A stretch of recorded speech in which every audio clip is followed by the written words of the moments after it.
Oui, donc en direct du site Ouachacit, le site de transmission culturelle Innu, nous accueillons aujourd'hui les candidats à la chefferie. Donc aujourd'hui, nous accueillons notre deuxième candidat, M. Clifford Moore. Quoi, Clifford? Quoi, Joanie? Merci d'avoir accepté l'invitation du Conseil des jeunes Pequawagamin-Noots. Ben, ça me fait plaisir. Aujourd'hui, le fonctionnement de l'entrevue, nous allons avoir 5 questions. La première question, vous aurez 5 minutes pour répondre. Les 4 autres questions, on aura 2 minutes pour répondre. Et par la suite, il y aura une place pour les questions du public, s'il y en a. Donc, nous commençons tout de suite avec la première question. Parlez-nous de votre programme et de vos intérêts premiers.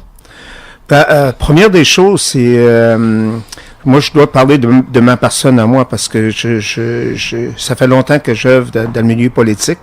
J'ai fait 3 mandats en tant que chef. J'ai fait également un mandat en tant que conseiller. Donc, pour moi, c'est vraiment important je vois les enjeux qui s'en viennent. Puis pour moi, c'est vraiment important que peut-être offrir mon expérience à la population, puis aussi au prochain conseil, afin de relever les défis de demain sur les enjeux, sur les grands enjeux de la communauté. C'est sûr que pour fonctionner dans la communauté, il faut parler d'unité. Et l'unité, c'est quelque chose qui est essentiel si on veut vraiment faire le travail nécessaire là, pour cheminer dans notre développement, dans notre évolution en tant que communauté. Puis pour avoir ça, faut... je dis pas que tout le monde doit être d'accord, puis tout le monde doit être... mais on doit être capable de se parler. Puis moi, je pense qu'un des éléments importants, c'est faut mettre un environnement de confiance en place. Puis à partir de cet environnement de confiance-là, moi, je pense qu'avec l'humilité, donc d'avoir de l'écoute, pas juste écouter, mais entendre qu'est-ce que les gens disent, essayer de comprendre. Je pense qu'on peut développer ensuite une fraternité qui va faire en sorte qu'on va être capable de se diriger vers une direction en unité. Donc pour moi, c'est ça que je dois faire en premier, parce que je crois toujours dans cette façon de faire-là. J'ai toujours fonctionné de cette façon-là. C'est sûr que ça, pour être capable de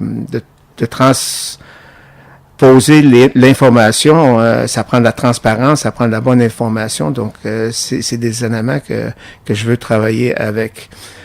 Pour les jeunes, c'est sûr que je crois aux jeunes. Je suis père de 5 enfants. Donc, j'ai 3 garçons, 2 filles. Je suis grand-père de 14 petits-enfants. Je suis arrière-grand-père d'une petite fille. Donc, moi, je crois que les changements qu'on a à vivre, l'évolution qu'on doit faire, ça va être avec les jeunes qu'on va réussir à faire ces changements-là. Donc, que les jeunes aujourd'hui s'impliquent, que les jeunes aujourd'hui se mobilisent, qu'ils se mettent en conseil de jeunes, c'est des bonnes actions, là, c'est juste le début. Puis pour moi, écoute, c'est sûr que j'apprécie, puis j'approuve ces démarches-là. Donc, il faut être capable de les écouter. Moi, j'aime beaucoup mes enfants. Puis, je pense qu'ils m'apportent beaucoup parce que je les écoute. Puis, qu'est-ce qu'ils ont à me dire, c'est important parce que ils vont chercher un ton de la population qui était vraiment importante, c'est la jeunesse. 35% de notre population à moins de 35 ans, donc c'est beaucoup de jeunes, là. Donc, il y a beaucoup de jeunes qui s'en viennent, puis je pense que ça va être ensemble qu'on va réussir à faire les changements nécessaires. Le changement, il faut que les gens comprennent que le changement, là, ça fait partie de l'évolution. Si on veut évoluer en tant que peuple, si on veut évoluer dans notre culture, il faut absolument qu'on puisse avoir des changements. Puis c'est correct. Nos ancêtres, ils ont vécu avec le changement pendant toute leur vie. Toutes les saisons arrivent en même temps, mais il n'y a pas un printemps qui est le même, donc il faut s'adapter à ces changements-là. Je pense qu'on a les gènes nécessaires pour prendre ça comme une force. D'accord. Merci. Pour la deuxième question, pourquoi pensez-vous que vous serez le meilleur chef des Pequawagamin-Noots et qu'est-ce qui vous démarque des autres candidats? C'est pas dans notre nature, hein, de se... je pense que le peuple autochtone, c'est un peuple qui est très humble. On n'aime pas ça trop se parader en avant pour dire qu'on est meilleur que les autres. Donc, mais il y a des éléments, des ingrédients qui sont nécessaires si on veut avancer. Moi, je pense que ce que j'ai de plus, c'est que j'ai de l'expérience. J'ai eu de l'expérience au niveau de la chefferie. J'ai rencontré des gens extraordinaires pendant les années que j'étais chef.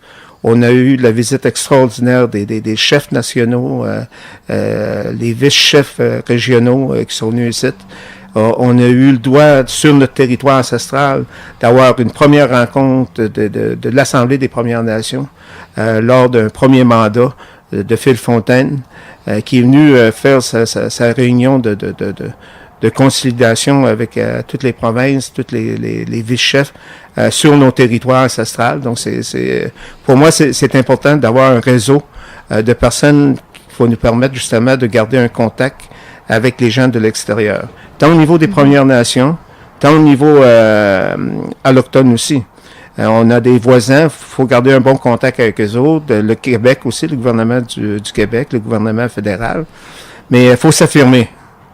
Moi, je pense que c'est important de comprendre qu'il faut vraiment s'affirmer là, pour être capable de le faire. Donc, je pense que j'ai un peu les talents nécessaires en communication pour être capable de faire ce rôle-là. Et ma marque est toujours faite. Donc, je pense qu'avec ça, puis avec, c'est sûr, les gens me connaissent. J'ai été enseigné par mon frère aîné puis par mon père par l'exemple. L'exemple, c'est peut-être la meilleure façon d'enseigner. Donc, j'espère que les gens vont voter pour moi. OK. Pour la troisième question, que comptez-vous faire pour l'éducation? L'éducation, c'est tellement important. L'éducation a toujours été vue comme l'arme pour nous assimiler.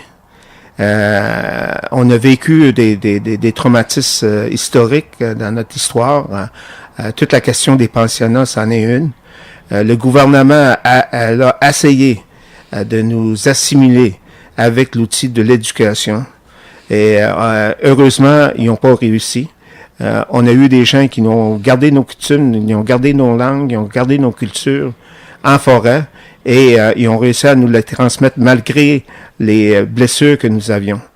Donc aujourd'hui, on devrait se servir de cette même arme-là qui a été mise en place pour nous détruire, pour nous construire. Moi, je pense que c'est l'arme de demain. C'est avec l'éducation qu'on va former notre jeunesse à comprendre leur histoire, à comprendre leur culture, à comprendre leur langue. Donc, moi, des institutions éducatives propres à la culture Innu, propres de chez nous, c'est quelque chose que je vais toujours défendre.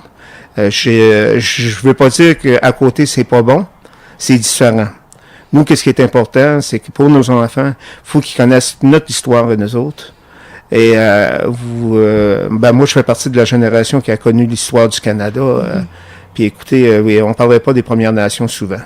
Donc, c'est vraiment important là, que ce soit nous autres qui soient en charge là, de notre éducation, puis qu'on fasse confiance à notre monde pour enseigner à notre monde, puis d'être fiers de qui ils sont.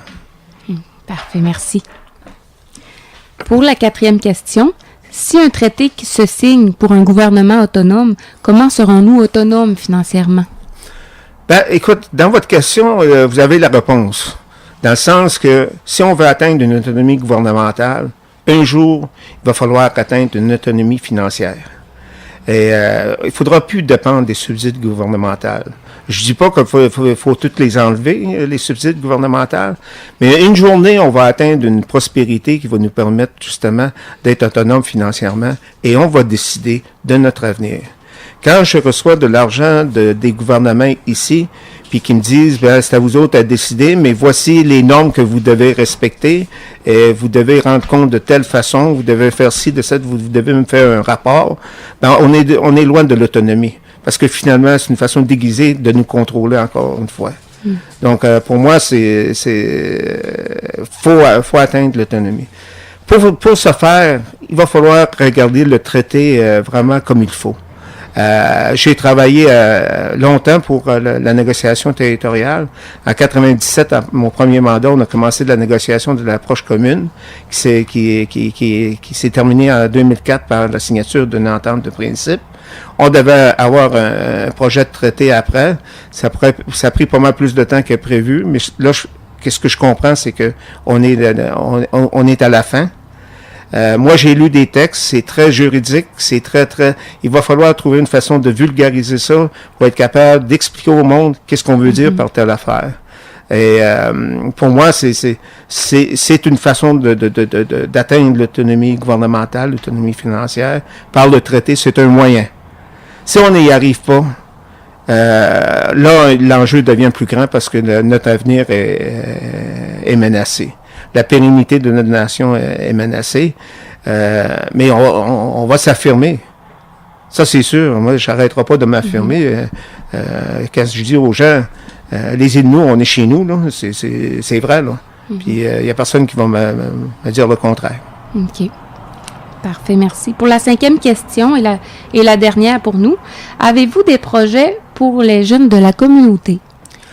Ben, première des choses, je pense que j'avais parlé de l'humilité au début. Je pense que c'est une valeur qu'il va falloir retrouver très, très proche là, du conseil, parce que ça demande de l'écoute. Moi, mes besoins de mes enfants, c'est ma responsabilité à moi.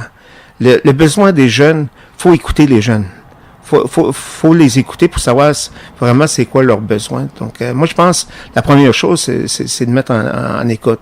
On a fait beaucoup d'efforts, puis il faut continuer.